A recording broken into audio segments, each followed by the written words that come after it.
Penjelasan tentang toharoh, ada jenis-jenis air dan contohnya, jenis-jenis najis dan cara mencucikannya, penjelasan wudhu dan mandi wajib, hal yang membatalkan atau mewajibkan wudhu dan mandi, kemudian hal yang membolehkan tayamum. Nah, penjelasan tentang toharoh. Nah, toharoh dalam Islam itu adalah konsep kesucian atau kebersihan yang sangat penting untuk menjalankan ibadah. Kemudian ada jenis-jenis air dan contohnya. Nah, yang kita ketahui air itu ada beberapa jenis. Yang pertama ada air mutlak. Nah, air yang suci dan mensucikan tidak terkontaminasi dengan apapun yang mengubah sifatnya seperti warna, rasa ataupun bau. Nah, contoh seperti air hujan, air sumur ataupun air laut. Nah, kemudian ada air mustakmal, air yang sudah digunakan untuk bersuci namun tetap suci meski tidak lagi mensucikan.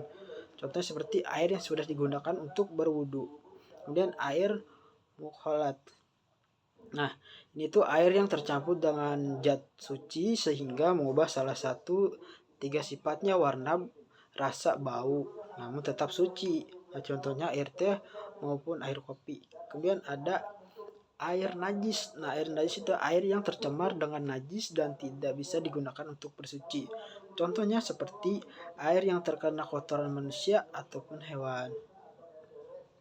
Ada jenis-jenis najis dan cara mensucikannya. Yang pertama najis muafaqa atau najis ringan. Najis ringan ini seperti air kencing bayi laki-laki yang belum makan apapun selain ASI.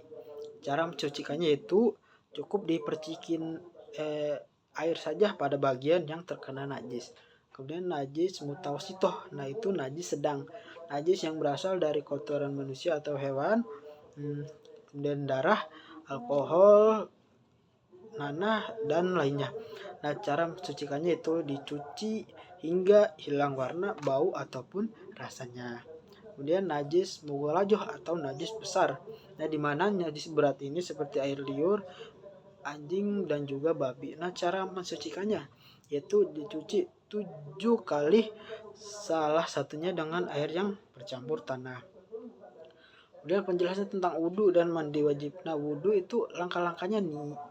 Yang pertama ada niat, kemudian mencuci kedua telapak tangan, kemudian berkumur-kumur, kemudian membasuh lubang hidung, kemudian mencuci wajah, kemudian mencuci kedua tangan hingga siku, kemudian mengusap kepala, kemudian membasuh kedua telinga, kemudian mencuci kedua kaki hingga mata. Nah, kemudian ada mandi wajib.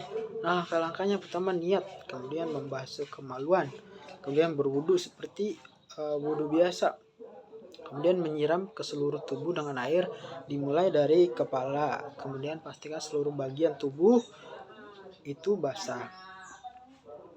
Kemudian ada hal yang mewajibkan atau membatalkan wudhu atau mandi. Nah, hal yang mewajibkan wudhu: buang air besar ataupun air kecil, kemudian keluarnya angin dari dubur, kemudian hilang kesadaran, tidur, pingsan ataupun mabuk. Nah, ada hal yang membatalkan wudhu. Nah, yaitu semua hal yang mewajibkan wudhu seperti yang tadi, menyentuh kemaluan dengan tangan tanpa penghalang, kemudian bersentuhan kulit laki-laki dan perempuan yang bukan mahram tanpa penghalang. Kemudian hal yang membatalkan tayamum. Nah, tayamum ini diperbolehkan dalam keadaan tertentu. Nah, seperti yang pertama, tidak ada air yang cukup untuk berwudu atau mandi.